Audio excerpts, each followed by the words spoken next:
After a year of supporting my wife through work travel, I found out her trips were romantic getaways with her high school sweetheart. When I asked her why she lied, she laughed and said, "You made it too easy." I made it harder by draining her retirement fund and filing for divorce without warning. I'm Ray. I'm 44 years old.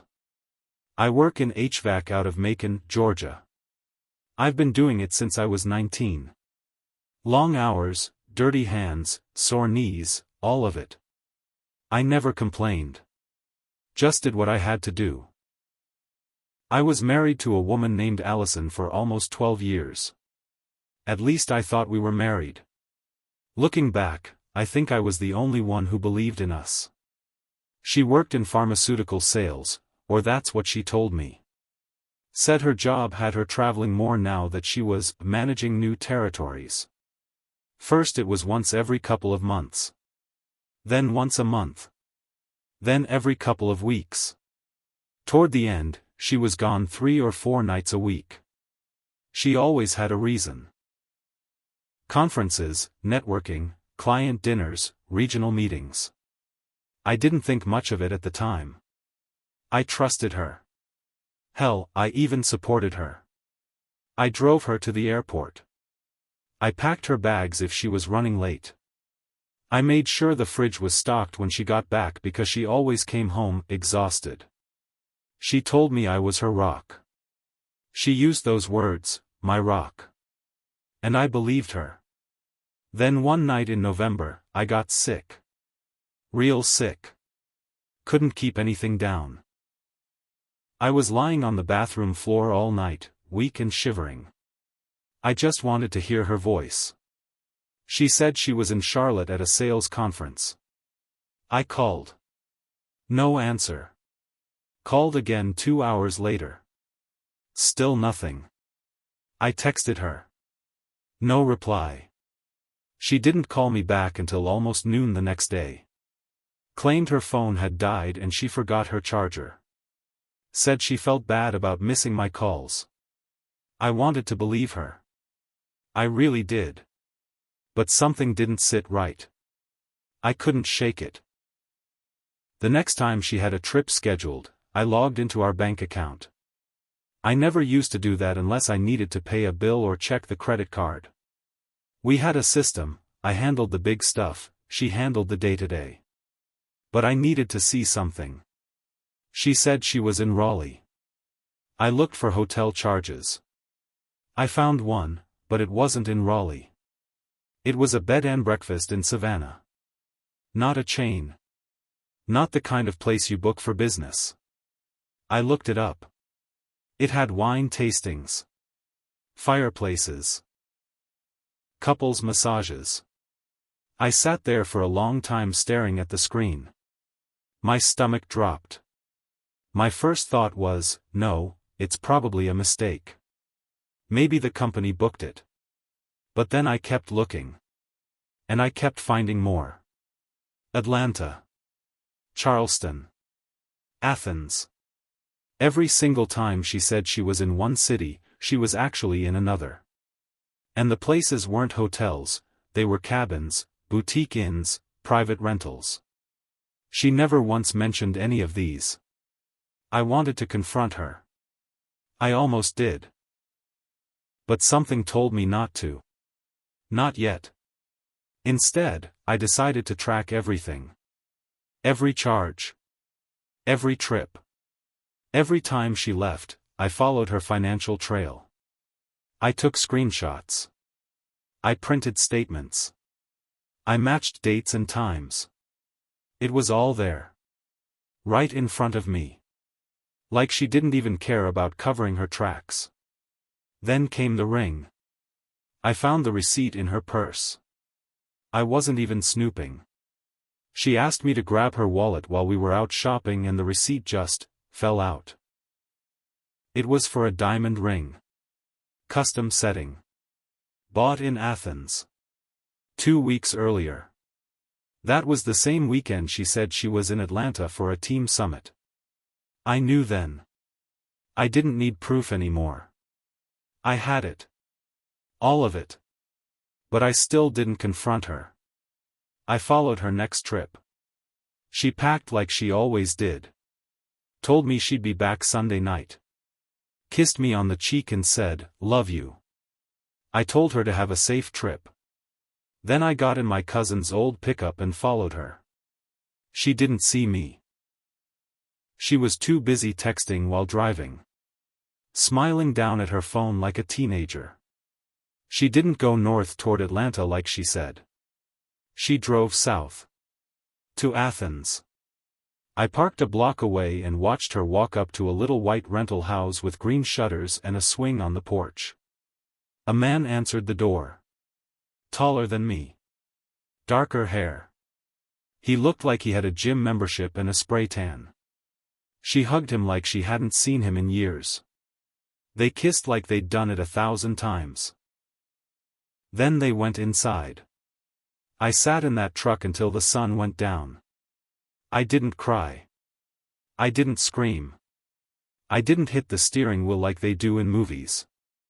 I just stared at the front door and felt everything inside me go quiet. The next morning, I was back home like nothing happened. She came home Sunday night and told me she was so tired from meetings. I rubbed her shoulders and told her to relax. I made her favorite dinner. I watched her lie straight to my face. And I smiled. Because I knew what I was going to do. And she had no idea. The next few weeks, I lived 2 lives. To her, I was the same husband I'd always been. I fixed the sink in the laundry room. I cleaned her car. I rubbed her feet while she watched her shows on the couch. I told her I loved her. And she said it back like she meant it. But behind her back, I was busy. I pulled every financial document we had. Our taxes, insurance, retirement accounts, everything. She never paid attention to any of it, so I handled it all without raising suspicion. The part that worked to my advantage, I'd helped her set up her own retirement stuff years ago. She didn't understand any of it. She just handed me the login info and told me to deal with it. I kept it all. Every password, every email, every detail. I logged in and checked the balances. She had about $74,000 saved up across a Roth IRA and 2 rollover accounts from previous jobs. And I had access to every single one. So I started moving the money, carefully. 1,000 here, 2,000 there. Small transfers into a new savings account I opened under my name only. It wasn't stealing. I was the listed beneficiary on all of it. And she never noticed. Not once. She thought I was dumb. She thought I was weak. She thought I was so boring, so routine, that I wouldn't notice her disappearing for half the week and lying about it. She underestimated me. The second twist came from her sister. I never liked her sister, to be honest. She was loud, nosy, and acted like she was better than everyone. But one night, she texted me out of nowhere. "Can I ask you something? Is Allison seeing someone?" I stared at that text for 10 minutes before I responded. "Why do you ask?" She wrote back, "She's been coming to Columbus a lot lately. Says it's work, but she's always dressed up and sneaking around. Thought maybe you knew." I didn't answer. But now I knew there were more lies. More cities. More nights she claimed to be working while I was at home doing the laundry, feeding the dogs, and fixing the leak under the bathroom sink. I decided then, I wasn't just going to leave her. I was going to ruin the story she built. I wanted her to feel how much she'd thrown away. A few days later, she came home from another conference and handed me a small box. Inside was a tie. Designer.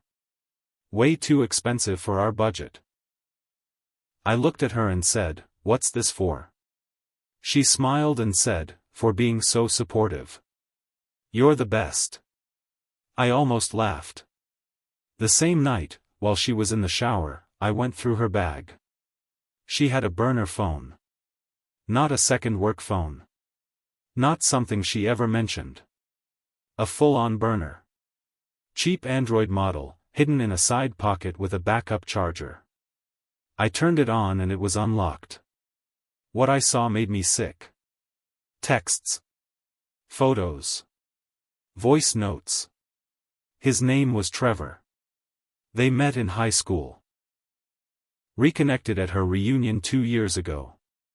She had a whole second life with this guy. Romantic weekends. Pet names. Inside jokes. They talked about moving in together once the divorce is over. They laughed about how clueless I was. How easy I made it. The worst part? There was a video of them in bed, laughing. She said to him, "He's still packing my lunches like a loser." I could do this forever. I turned the phone off and put it back exactly where I found it. The next day, I called a lawyer. Not just any lawyer. I called the best family attorney in town. Told him everything. Showed him the financial records, the text screenshots, the photos, the burner phone. He told me I had a solid case. That if I played it right, I could walk away clean. Keep the house. Keep the savings. Maybe even walk away with more than I came in with. But I had to stay quiet a little longer. So I did. I kissed her goodbye before each trip. I told her I loved her. I made her dinner. And each time, I pulled a little more money from the retirement accounts. I moved more into my savings. I copied more of her messages, her emails, her travel confirmations. Every lie she told, I kept as proof. She kept smiling. She had no idea what was coming. One night in mid-April, I made a mistake. Not a big one, but enough to make her suspicious. I forgot to put the burner phone back in the right pocket. It was still in her travel bag, but instead of being zipped inside the hidden compartment, I had shoved it into the main section when I heard her coming out of the shower. I didn't think she'd notice. She rarely even unpacked that thing, just tossed it on the floor and left it for next time. But this time, she did unpack. And she found it. She didn't say anything that night. No confrontation. No weird looks. Just silence. The next morning, she acted fine. Made coffee. Wore that soft fake smile she always had when she was hiding something. Said she was going to work early, had to meet with a client for breakfast. But I knew something was off. I checked the camera. 6 months earlier, I'd installed a small security cam over the front door. Just one of those little motion ones that backs up footage to the cloud. She knew about it. Said it made her feel safer. But what she didn't know is that I added 2 more inside the house. One in the living room and one in the office. They blended in with the smoke detectors. Never blinked. Never made a sound. That day, after she left, I checked the footage. At around 2 a.m., she came into the office. Looked around like someone who was trying not to get caught. Opened the drawer where I kept our insurance files. Flipped through a few folders. Then she pulled out one of my notebooks and took photos of a couple pages. That was my log. Every date, every lie, every bank statement I printed. She didn't take it. She didn't rip it up. She just took pictures and left. I didn't panic. I called my lawyer the next day and told him what happened. He said we were close to filing anyway. Might as well move the timeline up. I agreed. But I wasn't done yet. That weekend, I drove to Athens. Parked outside Trevor's house. I wasn't there to fight. Wasn't there to scream. I wasn't even sure what I was doing. Then I saw him. He was mowing the yard. Shirtless. Looking proud of himself like some guy in a commercial. I got out of the truck and walked up to the edge of his driveway. He cut the engine and looked confused. You Trevor? He nodded, wiping sweat off his face. I'm Ray. I'm Allison's husband. His eyes went wide. His mouth opened, but no sound came out. I'm not here to fight you, I said. You don't owe me anything. She does. I just want to see the guy who thought he could help steal my life and walk away clean. He didn't say anything. Didn't move. She lied to you, too. You think she's gonna start fresh with you? You're the next fool in line. Then I walked away. I didn't look back. A few days later, she came home from another trip early. Walked in like a storm. You talked to him, she said. You went to his house? I didn't answer. Just stared at her. She threw her purse across the room. What are you doing, Ray? You trying to ruin everything? I stood up. Calm. Not yelling. Everything was already ruined. You just didn't see it yet. She walked right up to me, her face inches from mine, and said, You made it too easy. That phrase. Those words. Like a switch flipped in my chest. I didn't respond. I just picked up the folder from the table, the one with the divorce filing, and dropped it in front of her. She didn't touch it. She stared at it like it was on fire. You're not serious, she said. I walked past her and grabbed my jacket. She followed me to the door. Ray, what about the house? What about the money? You can't just leave me with nothing. I looked her in the eye and said, You already took everything. Then I walked out. The next few weeks were a war. She didn't want to go down quietly. She hired a lawyer fast. Some guy from Atlanta who dressed too sharp and talked like he was on TV. She tried to play the victim. Said I hacked her retirement accounts. Claimed I was abusive, controlling, that I was the one who drove her to cheat. But none of it worked. I had proof of everything. Her lies. Her trips. The burner phone. The text messages. The video recordings. Even her voice, laughing about how I was still making her lunch while she was screwing another man. My lawyer shut her down at every turn. She wanted half the house. Denied. She wanted part of my pension. Denied. She wanted alimony. Denied. The judge read everything. Watched some of the videos in court. I'll never forget the look on his face when he finished. He leaned forward, took off his glasses, and asked her, Do you have any idea how much damage you've done? She couldn't answer. She just stared at the floor like a kid caught stealing. The court ruled in my favor on every issue. I kept the house. I kept the dogs. I kept my retirement. But more than that, I walked out clean, with everything she thought she was going to take. But I wasn't done. She didn't know I had filed a complaint with her employer. I sent them all the evidence. I didn't even have to make it dramatic, just showed the trips she said were sales meetings, and matched them with locations where she was actually on romantic getaways. Turns out, the company had paid for some of those trips. That violated their travel reimbursement policy. Big time. They fired her within a week. She called me, crying. I lost my job, Ray. You don't have to destroy me. I hung up without saying a word. That same week, she moved in with her sister in Columbus. Tiny house. 1 bathroom. I heard from a mutual friend that she was working part-time at a dental clinic answering phones. Trevor? Yeah, he didn't stick around. The week after the court hearing, he ghosted her. Just disappeared. Packed up and moved back to Florida. She showed up at his work one night yelling, but his new girlfriend came out and told her to leave before she called the cops. Guess he didn't want the new life she promised. And me?